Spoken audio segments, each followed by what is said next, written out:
Hello guys, welcome back to my channel. I'm the Jeff, the Dev, and I'm here to talk about parameters and return and how we will use the parameters. So let's dive in. So i-disable lang natin yan. Disabled. Tapos gawa tayo ng script, parameters. Since nabanggit ko naman yung parameters sa function, pag-uusapan na natin siya. So, ano ang parameters? Yun yung nagsisilbing parang variable holder para sa argument. So, ano ang argument? Gawa muna tayo function. Uh, Addition. Gawa tayo ng addition. Tapos, ito yung number 1. Parang ito yung variable 1, variable 2. Since yung na variable naman sinabi ko is holder siya ng value, pwede natin magamit yung variable na yun para ibahin or manipulahin yung variable na yun. Like yung ginawa natin sa properties. Pwede natin manipulahin yung properties. So, pag gagawa ka ng function, kailangan mo lang tawagin yung function. So, ito yung arguments, yung nasa loob. Yung nasa loob ng parenthesis na ito is argument.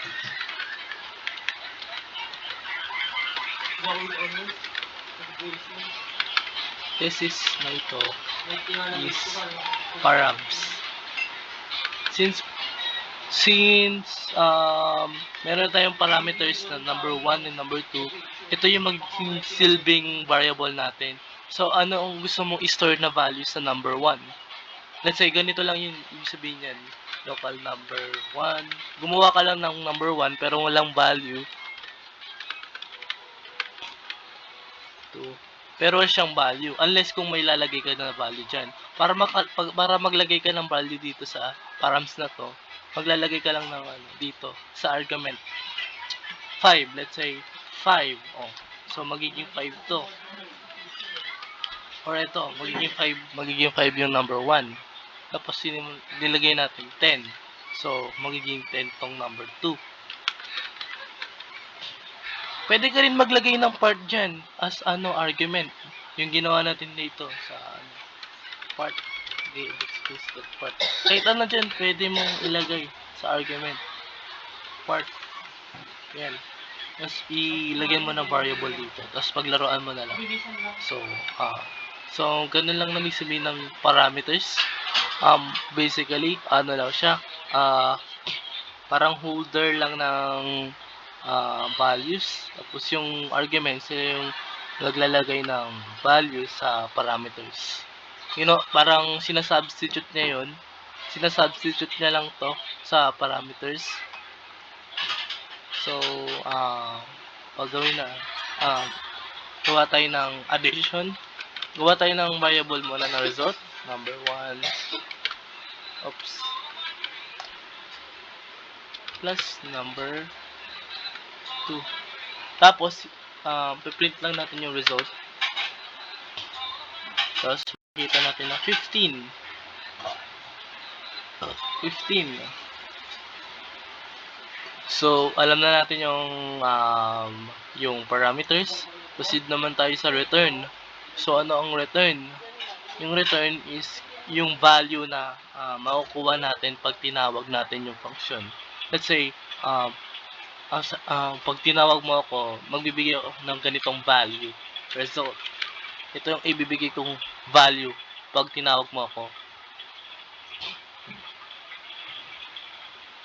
Siyempre, para makita natin yung value na binato ng addition sa atin, na tinawag natin yung addition, since magbabato siya, kailangan natin i-print. Kasi number yung yung i-print, yung ibabato sa atin ng addition. 15.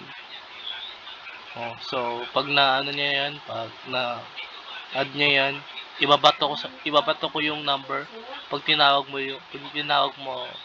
yung addition. Let's say 510. Ito yung value. Tapos i-print lang natin Or pwede rin naman 25. Ah, 35 kasi. 25 plus 10. Kasi ito yung bibigay ko sa'yo to. 35 yun. 35. 35 yung ibig yung laman nito. Kasi pinagsama lang natin to. Tapos ginawa natin isa. Kaya isa lang nga yung babato natin. 35. Kung pero naman pwede naman dalawa. Result 1. So it's up to you kung paano mo gagamitin yung parameters. Kasi yung parameters pwede mo naman gamitin yun. Pwede mo ilagay yung part dyan. Yan. Tapos baguhin mo yung part pag let's say mag-insert ka dito ng part. Gawa tayo ng dalawang part. Part 2. Let's say gusto natin ma-inherit yung color ng part 2 sa part 1. Oops. Wait lang. Yan. Part 2 color.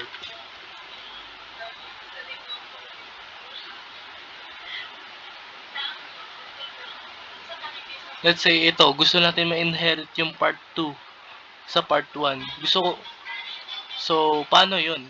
So, gamit yung parameters, malaking tulong yung parameters dahil makukuha natin uh, yung color ng parameters part 2 gamit ng parameters. So, gawa tayo ng variable na part 1. Space at part 1. Part 2. More space at part 2. Since function inherit part 2 color, gusto natin makuha yung part 2 color of part 2. Tapos tatawagin ng part 2. Siyempre, hindi lang part yung gusto lang natin makuha yung color. Since yung ibibigay natin sa parameters is color, is pwede natin siyang gamitin sa part 1. Color of part 2. Yan. And diba naging diba? Na-inherit niya yung color ng part 2. So, malaking tulong tong parameters. Pwede mo rin siya gamitin sa math. Pero pwede ka rin mag-generate ng random color. Function generate random color return hindi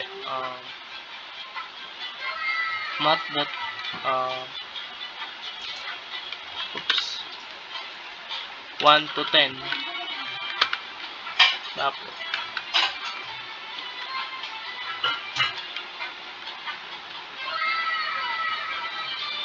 color random color sorry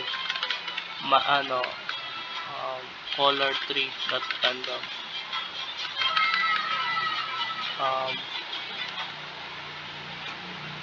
color 3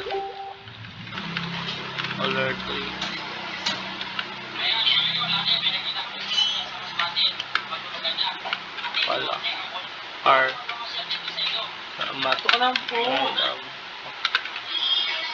1 to 10 100 local G math touch random copy and paste lang natin to.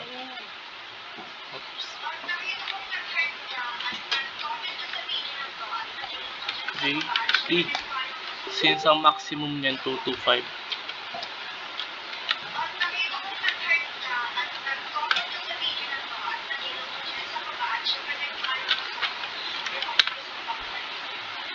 From RGB.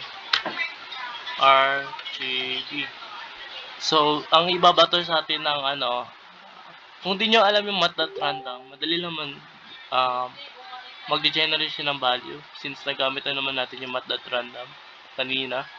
So, after niya ma-generate kada isa, isa-store natin sa variable na to kung ano yung ma-generate ng math.random dito. Tapos, pag natapos niya yan i-generate, i-substitute na lang niya dito. Tapos, ibibigay natin yung random color. Part 1, um, gen, uh, um, local, hindi mali.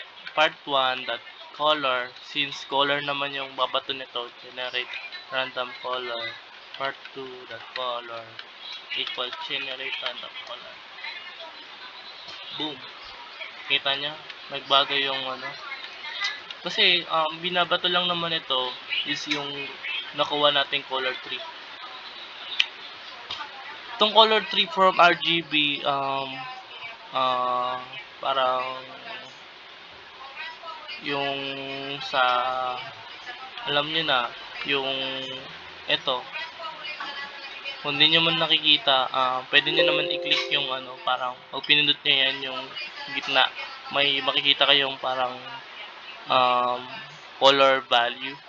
Tapos may makikita kayong red, green, blue. Yun yung RGB. So, yun. Madali lang naman yung ano, color tree.